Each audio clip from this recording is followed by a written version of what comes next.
NFL playoff action Saturday night, 5 p.m. Pacific time, 8 o'clock Eastern. We've got Green Bay at San Francisco. San Francisco right now laying about 3 points in this contest, and I've heard a lot of people all week long talking about taking the Green Bay Packers in this one. I'm looking at a total here. I mean, the 49ers are, Bryan, top 5 in just about every important defensive category, and I like what they do on defense. You don't see this team zoning a lot. You see a lot more of, it's almost a smash-mouth defensive approach. They'll pop guys at the line of scrimmage with their DBs. They'll challenge them to beat them and get past them. It's really a snot-nosed football approach, and I had to say it. It makes Marco happy. But I love that style of defense. There is a difference in this one, too. I don't think Green Bay is going to have to throw the ball as much as they would have if this game were played 6 weeks ago. They played early in the season. Your leading rusher was Aaron Rodgers, who had 27 yards, I think it was, on 5 or 6 carries. They got a couple of guys starting to run the football for them. What do you think about this one? Yeah, the Packers' running game's coming around. Their defense is getting healthy. At this point, I don't have a play that I'm going to play on this game, but just as a general rule, teams who looked really good the week before, getting a lot of press. Green Bay looked really good. San Francisco's been a few games, have not played that well. They're in the back of everybody's mind. They just remember what's fresh. So a lot of people are going to be on the Packers for that. But keep in mind, the San Francisco team's been terrific at home. They're great against the spread at home. They've had the extra week to prepare, something that maybe Green Bay would have had if they had got that game against Seattle, the correct outcome.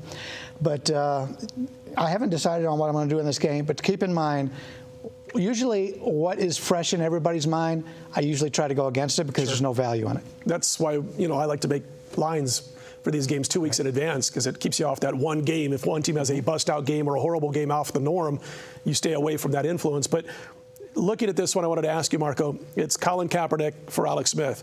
Week 1, Alex Smith goes nuts, 20 for 26 at Lambeau Field, over 200 yards passing, the whole thing, doesn't make a mistake.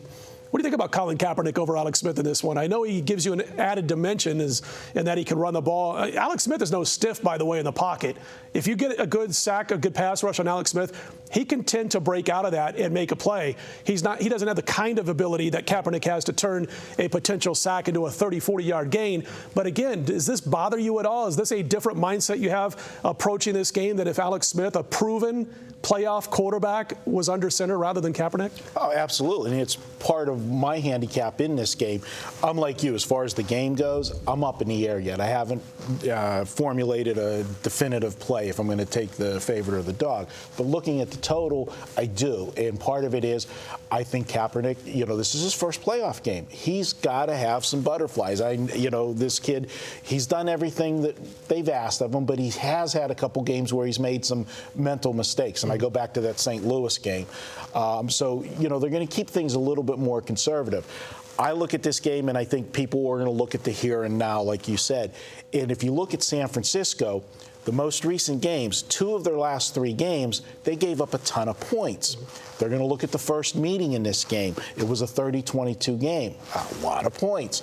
So what's the average bettor going to do? I'm going to want to bet the over if I'm average Joe Public. Look deeper, guys. That first game of the season, San Francisco came out and they let Alex Smith make some plays early in that game. I think caught Green Bay off guard, figuring this is going to be the typical San Francisco play it conservative. Well, and Gore did have a good game, 115 yards on 12 carries or something like that. But they got the big lead early, which then put Green Bay in, you had to be pressing. And so it changed the tempo of that game because it was an early lead for San Francisco, and that game went over. But I go back to these last 2 of 3 games where San Francisco defense looks like they suddenly are getting torched. The New England game, they were up 31-3 in the third quarter. And for whatever reason, Harbaugh changed his defensive scheme in that game.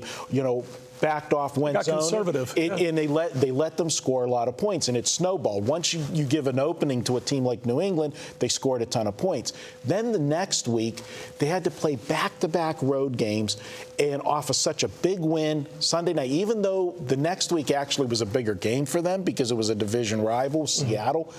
It's just hard to play 2 weeks in a row like that on the road. That level of competition. Exactly. And so people are going to look at that. I think now they've had 2 weeks rest. They're, back on track. You throw out those 2 games. This is a team that, the rest of their games, they held 7 of their previous 8 opponents to 21 points or less. I'm going to be looking to the under. I think there's value in the under in this. I was going to ask you if you had anything left to say, but Marco spoke for 20 minutes on that one, so I'm guessing. No? Okay. I've got places to be, man. Well, this one's my best bet, so I'll get to it. Listen, San Francisco has lost a couple of offensive players in Kendall Hunter and Mario Manningham, and I'm not so sure that Kaepernick's going to come out and have a huge game as far as putting a lot of points on the board. Here's something to remember about Green Bay. First of all, they're 9th in the NFL in pass defense. Something I went back and did before they played Minnesota in the wild card round. They're getting really ripped for that run defense. Now, first of all, they didn't have all their bodies for a lot of those games. Everybody's back and on the field, including Woodson last week and again this week. I took out the 2 regular season games against Minnesota, Adrian Peterson, when he went nuts and ran for 409 yards in those 2 games. With Peterson on the field, with him in the statistics, Green Bay was 20th in the NFL, giving up 106 rushing yards per game. You take him out, those 2 games, and their other 14 games, they were the 4th best run defense in the entire league, the entire NFL, giving up 92 yards per game. Take Peterson out of the mix, he's going to run for 120 yards against everybody, and Green Bay has a strong run defense. I think we're looking at the under. I agree with Marco. My best bet, the under between the Packers and the Niners on Saturday, and when we come back, we got another, not my best bet, a free pick, I should say. When we come back, we got a free pick from Marco. He's going to talk about the Seattle Seahawks matchup on Sunday. That's our final game of the week. You'll want to stick around for that right here at pregame.tv.